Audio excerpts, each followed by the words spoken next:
बिस्मिल्लाहिर्रहमानिर्रहीम। अस्सलाम वालेकुम नाज़रीन। प्रोग्राम क्रॉस फायर के साथ उमर शरीफ लगारी आज फिर आपकी खिदमत में हाजिर है। नाज़रीन करामी, आज का जो प्रोग्राम का मेरा ख़ास तौर पे एक जो मोटिव है वो ख़ास तौर पे आज की ऑडियंस जो मेरी देख रही है उनको ये बताना चाहता हूँ, ख़ास तौर पे इस वक्त इंटरनेशनल सतह पे जियो पॉलिटिकल सिचुएशन किस तरीके से तब्दील हो रही है।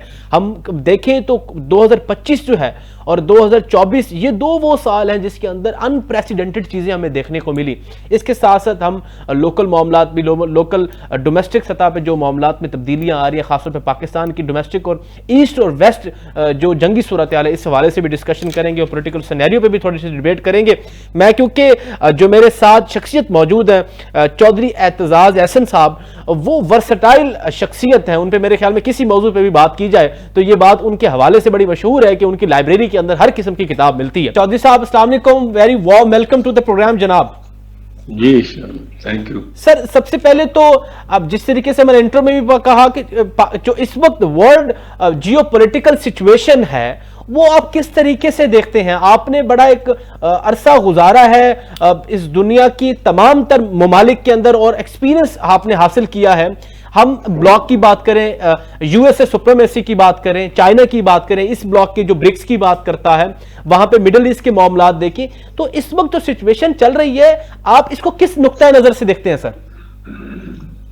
सिचुएशन तो बहुत सेंसिटिव है, हमारे लिए तो बहुत ज्यादा सेंसिटिव है। एक तो हम अमेरिका और चीन के दरमियान फंसे हुए हैं जी, कि उधर जाएं कि उधर जाएं, और दोनों चाहेंगे। अमेरिका चाहता है कि हम सी पैक को खत्म कर दें और रोल बैक करें चाइना से। चाइना ने भी अभी हमारी जंग जीती है इंडिया के साथ, तो ये हम तो ये समझते हैं, जितना सिंपल इसको समझ रहे हैं ना कि दोनों हमारे साथ नाचेंगे डांस करेंगे, ये नहीं होना। इनमें से एक आपको चुनना पड़ना है और यहाँ आके बहुत बड़ी मुश्किल में पड़नी है। अब जो मुश्किल आपको दूसरी पड़ेगी जी, वो आपके पास वो हथियार ही नहीं है जी, जो इंडिया को वाफर जिसकी सप्लाई होगी जी, जिसकी रसद होगी, आपके पास वो हथियार ही नहीं है। और वो हथियार उसका कोई दुनिया में लाजवाब हथियार है, मोस्ट इफेक्टिव। आजकल तो वॉर में जिस तरह की वॉर चल रही है जी, हमसे ये हिमाकत हुई है कि हम समझते रहे कि समझते हैं अभी भी है कि ये जो एरियल सुपीरियरिटी है जी, कि अगर हमने आसमानों पे हमारी बर्तरी हो गई जी, तो इंडिया मजबूर हो जाएगा। इंडिया को हम और हर मुल्क को, और वो कहते हैं कि जी इजराइल के पास बहुत ज्यादा एयरफोर्स है, अमेरिका के पास एयरफोर्स है, डोमिनेंस। भाई अमेरिका के पास एयरफोर्स है, पर वियतनाम के पास जमीन थी, उन्होंने भगाया इसको, भागा है जिस जिल्लत के साथ वियतनाम से, जिस जिल्लत के साथ यह भागा है अफगानिस्तान से, और पीछे नहीं देखा इसने और भागा है। ये अफगान को अगर ख्वाजा आसिफ टॉक्स शुरू होने से पहले यहाँ लाहौर से जाते हुए जी टॉक्स के लिए, मुफाहमत के लिए, वो कहे कि ये अफगानिस्तान जो है, मेरा उनको पैगाम है पहले ही बता जी, कि या हमारी मानो, हमारे आगे झुको, नहीं तो जंग के लिए तैयार हो जाओ, हम तुम्हारे साथ जंग करें। और इनका ख्याल है कि हमारे पास हवाई जहाज है, इंडिया को हमने डिफीट कर दिया है, उनसे हमारी बर्तरी है, और अफगानिस्तान के पास तो जहाज ही कोई नहीं है, अफगान कौम को हम सर कर लें। अब अफगान कौम को सर करना, वो कौम बड़ी बैटल, पूरी कौम बैटल हार्डन है, पूरी कौम। उनके पास उन्होंने पहले रूस को, रशिया, सोवियत यूनियन को तोड़ा है, रूस की 14 रियासतें बना दी हैं और उनको भगाया है, उनको पसपा होने पे मजबूर किया है। और 10 फरवरी 1979 पे जी वो उनको सब ट्रूप्स वापस लेनी पड़ी। और अमेरिका तो जैसे मैंने कहा 5 अगस्त 2019 को जिस तरह भागा है, वो एक इंतहा। साहब चौधरी साहब, सॉरी टू इंटरप्ट यू, मैं अफगानिस्तान वाले मैटर पे बड़ा डिटेल में आता हूं, लेकिन जो आपने बात की ना सर कि पाकिस्तान को अब एक सेंसिटिव मैटर के अंदर आगे हैं कि एक ना एक को तो हमें सिलेक्ट करना पड़ेगा, यूएसए को या चाइना को, किसी किसी ब्लॉक का अपेरेंटली हिस्सा बनना पड़ेगा। लेकिन मेरी गुजारिश ये है कि थोड़ा सा अगर हम पीछे चले जाएं, जिस तरीके से यूएसए ने ईरान के ऊपर स्ट्राइक की थी और न्यूक्लियर की, और वो उस सिनेरियो के अंदर कि वो न्यूक्लियर एक पावर बनने जा रहा है, उसके बाद अगर हम देखें तो जिस तरीके से जो इत्तेहादी है यूएसए का, जनाब इंटरनेशनल एब्सकॉन्डर नेतन्याहू, उसने जो तो दोहा के अंदर जिस तरीके से किया था कतर के अंदर, उसके बाद पाकिस्तान का स्टांस तो क्लियर रहा ना सर। पीएम साहब एक ही दिन के अंदर पहुंच जाते हैं कतर। ईरान के स्टांस के हवाले से उन्होंने कहा था कि जौहरी उनको ताकत मिलना अगर वो अपने दिफा के लिए करना चाहते हैं तो हम उनके साथ हैं। तो फिर तो कोई प्रेशराइज्ड माहौल तो नहीं है पाकिस्तान के लिए अगर ये स्टांस सामने है सर? देखिए, ये लोगों के स्टांस की बात नहीं, मैं आपसे बात कर रहा था एक ऐसा हथियार इंडिया के पास है, ठीक है, जो अमेरिका के पास भी नहीं, जो रूस के पास भी नहीं था, जो हमारे पास भी नहीं, और इंडिया का मुनफरिद है इस वक्त जो बड़ा मुल्क, जिसकी वो तरस में वो इस हथियार। आप उसका तो सोचें, आपकी सोच अभी बदल देता हूं 3 जुमलों में जी। आप लोग देख नहीं रहे कि हथियार जो अफगानिस्तान के पास है, जो इंडिया के पास उसके जरिए हो जाता है, वो है खुदकुश बमबार। उन्होंने जंग की कब, ये न्यूक्लियर जंग नहीं होगी। अब आपके जब अगर किसी शहर में, एक मुल्क में एक दिन 50 खुदकुश बमबार फट गए तो आपकी बोलती बंद हो जाएगी। अच्छा सर, ये खुदकुश बमबार की अगर बात करें, ठीक है, अफगानिस्तान के एस्पेक्ट से बात करें तो ठीक है, हम इस चीज के विक्टिम है एज ए पाकिस्तानी, ठीक है, ये हमने इस्लामाबाद वाला और पेशावर वाला सिनेरियो देखा। इंडिया को आप किस तरीके से समझते हैं? वो खुदकुश बमबारी वाले हथियार से किस तरीके से पाकिस्तान को कमजोर करने की कोशिश कर सकता है? वो करेगा, क्यों नहीं करेगा? अफगानिस्तान को इस्तेमाल करके आप कह रहे हैं, अफगानिस्तान को इस्तेमाल करके जिस तरीके से कर रहे हैं।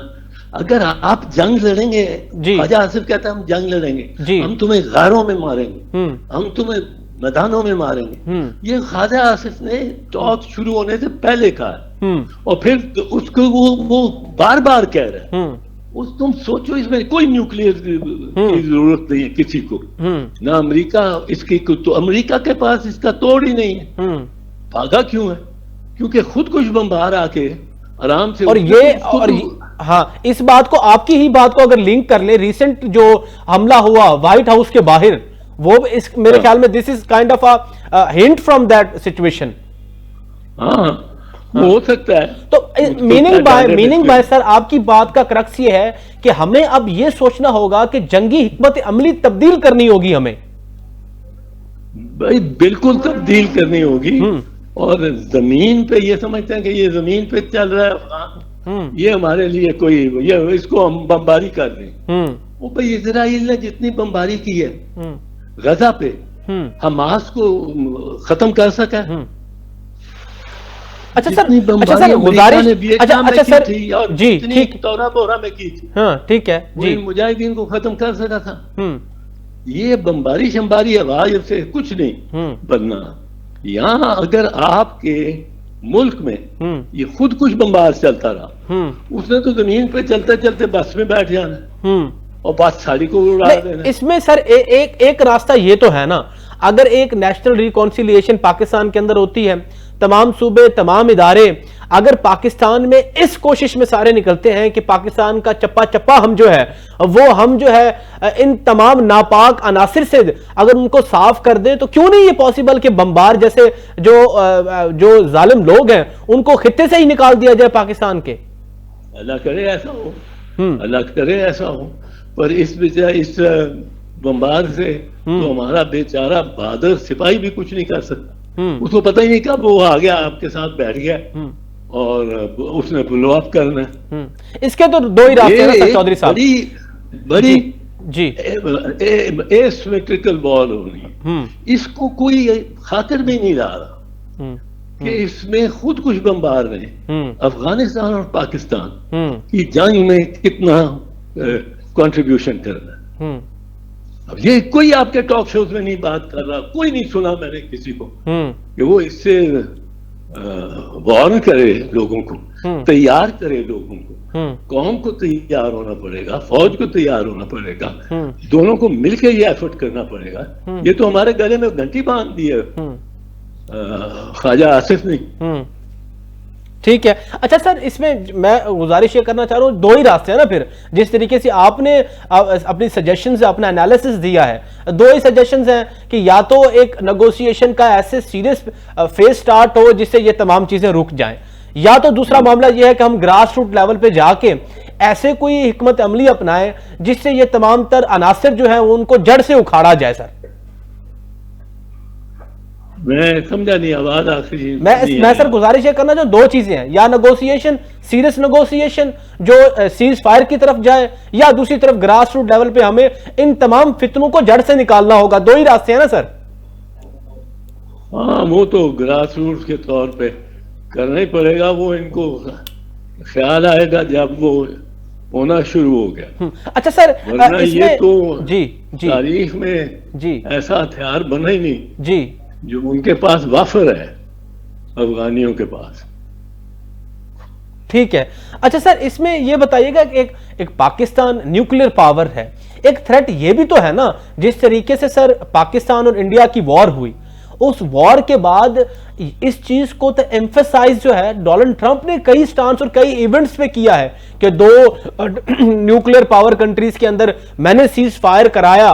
तो पाकिस्तान का न्यूक्लियर पावर होना क्या उन कंट्रीज के लिए जो पाकिस्तान की तरफ मैली आंख से देखते हैं, वो भी उनके लिए एक डिटरेंस होगी सर? देखें, अमेरिका हो, रूस हो, चाइना हो जी, ये ऐसे मुल्क हैं जिन्होंने न्यूक्लियर वॉर नहीं होने देनी इसमें दुनिया में, किसी को भी नहीं करने देनी। उसकी वो जैम कर दें चाहे सारे सिग्नल्स, जिस तरह ये चीनियों ने जैम किए। चीनियों की टेक्नोलॉजी से हमने स्पेक्ट्रम उन जहाजों का जो हवा में थे, राफेल वगैरह, उनके जैम किए, तो जैम कर देंगे। ये नहीं, न्यूक्लियर नहीं वॉर होने देते। अच्छा, आप समझते हैं कि टेक्नोलॉजी, तो ये सोचे कि ये किस किस्म की जंग होनी है और उसमें क्या, कौन, ये वो उसकी बर्तरी नहीं है जो बड़क लगा देंगे हम तुम्हें जंग लड़ेंगे और मार देंगे, ये कर देंगे, वो कर देंगे। ठीक है, आप ये समझते हैं कि अब आप भी जरा इस पे डिस्कशन किया करें। ये देखें, ये वो सारा जहाजों की 4 दिन की जंग में 6 या 5 राफेल गिरा के और दूसरे जहाज गिरा के हमने कोई बड़ी सारे पूरी जंग ही जीत ली है। ये नहीं, ऐसी बात नहीं है।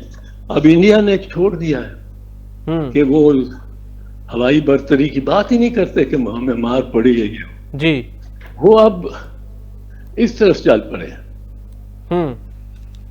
अच्छा सर, इसमें मुझे काइंडली ये बताइएगा कि वर्ल्ड ऑर्डर के हवाले से हम बात करें, अगर आपकी क्या प्रेडिक्शन होगी आप कमिंग ईयर्स के अंदर, क्या ये समझा जा सकता है, क्या ये कहना फ्रिवलस तो नहीं होगा कि आने वाला ऑर्डर तब्दील होकर जो सुप्रीमेसी यूनाइटेड स्टेट्स के पास है वो डाइवर्ट हो जाएगी कोई एशिया के अंदर, या रूस, जिस कंट्रीज की आप भी बात कर रहे हैं, चाइना, रशिया, अब ये बहुत सारी कंट्रीज हैं जो ग्रूम हो रही है बहुत ज्यादा सर। अब ब्रिक्स उसकी सबसे बड़ी मिसाल है सर। कौन? BRICS sir. हाँ, वो ब्रिक्स जो है ये सब इस वक्त इरेलेवेंट हो जाने हैं जब ये मोस्ट मॉडर्न वेपन ने उतरना शुरू कर दिया है जंगों में, मैदानों में। सर आखिरी सवाल ले लीजिएगा चौधरी साहब। सर जी सर आखिरी सवाल यही है कि पैलेस्टाइन के हवाले से, मिडिल ईस्ट का डोनाल्ड ट्रंप का जो पीस है प्लान है, उस हवाले से थोड़ा सा बता दीजिए सर बस। नहीं, वो प्लान के गजा में जी हाउसिंग सोसाइटीज बने मुख्तलिफ जी, और वो घर भी प्रोवाइड करें और अपने अपने इलाके में रह के वो लोगों को भी रिहाइश दें। पर ये वो सोच रहे हैं कि डिफरेंट सेक्शंस उनमें से आपस में भी आमदोरफ्त ना हो सके उन housing society, they will be gated community, और इसलिए जी ये भी नहीं काम चलता। ठीक है sir, got it sir, thank you so much sir, thank you so much for your time. Chaudhary साहब, नाज़रीन प्रोग्राम में एक ब्रेक का वक्त हुआ है और ब्रेक के बाद इस प्रोग्राम को मजीद लेके चलेंगे। छोटी सी ब्रेक के बाद फिर हाजिर होते हैं। विल बी राइट बैक इंशाल्लाह।